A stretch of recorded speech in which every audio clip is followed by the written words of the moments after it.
Satu, latihannya tidak boleh berhenti. Dua, minta restu orang tua, saudara, atau orang-orang tersayang agar kalian punya spirit, punya mental juara. Dan tentu saja ada banyak pelatih yang hebat yang akan mendampingi kawan-kawan semuanya agar kelak pada hari hanya teman-teman berada pada kondisi paling puncak. Tapi ingat, sehebat apapun olahraga juga penuh integritas dan sportivitas, itu mesti dijaga.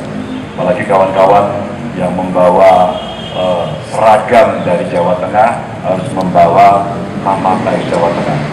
Saya senang, saya bangga. Kawan-kawan semua adalah atlet-atlet yang hebat, percayalah, karena itu menjadi satu bagian dari prestasi individu, kebanggaan keluarga, kebanggaan Jawa Tengah, dan kelak kemudian kita harapkan kawan-kawan semuanya akan bertanding di level yang jauh lebih tinggi dan kelasnya dunia.